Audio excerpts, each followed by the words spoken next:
हाम्रो यो रङ्गेडाँडाको वनमा सानो एउटा बान्धोट वन त्यही टापुमा पनि आज चाहिँ आगो लागि भएर दमकलहरू निभाउनु प्रयास गरिरहेको छ। अनि म चाहिँ जाँदैछु यहाँनिर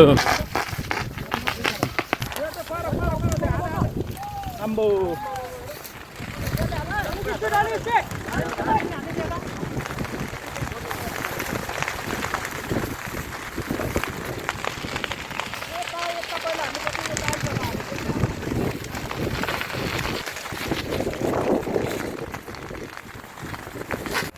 ल यहाँ चाहिँ एकदम आगो लागि नै राखेको छ। एक साइडबाट निभाएर तब हामी यसरी पनि निभाउने प्रयास गरिरहेछौँ नि कसरी भनेर। उहाँ चाहिँ तालिम प्राप्त आगो निभाउनुमा सँगसँगै यहाँ भाइहरूलाई सिक्दैछ। वैसरी नै हामी ढुङ्गाले हानेर भए पनि निभाउने प्रयासमा एकदम तत्पर छौँ है। भाइ हान्न ढुङ्गा छिटो, कहाँ त उभिराखेको छिटो छिटो छिटो सबले हानेर ल हो यसरी लु एकैचोटि हो। हावा एकदम चलेकोले गर्दाखेरि चाहिँ नि यो निभाउनु सक्ने कन्डिसनमै छैन क्या। म तपाईँ खरा निस्किहाल्छ कि यहाँ बसिरहेको रेडी भएर एक्टिभ भएर खरा निस्क्यो भने च्याप्पै समय हाल्नुपर्छ। आगोको एकदम आवाज सुन्नु है यहाँनिर पड्किरहेको हरियो बलिरहेको भाइहरू फुच्चेहरूले पनि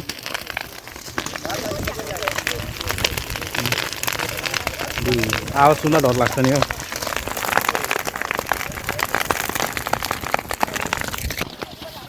आगो निभाउने प्रयास गर्छ। उतापट्टि झन् खतरा बल्दैछ है। झन् खतरा हालुवाबाट पानी माटो निकालेर पनि यहाँ हान्दैछौँ है।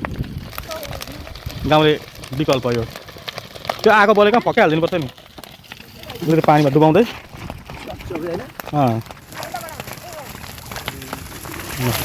त्यसरी चाहिँ झ्याप्पै त्यो आगो बलेको अलिक छेउछेउमा गरे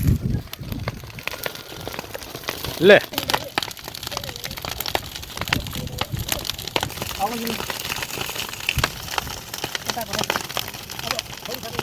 सर्प अस्ति छोडेको जाँदैछु त।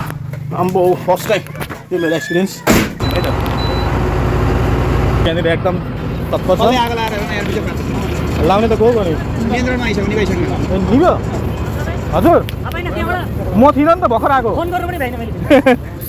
म चाहिँ एकदम यहाँनिर सबैजना गाउँ समिति मिलेर दमकल सँगसँगै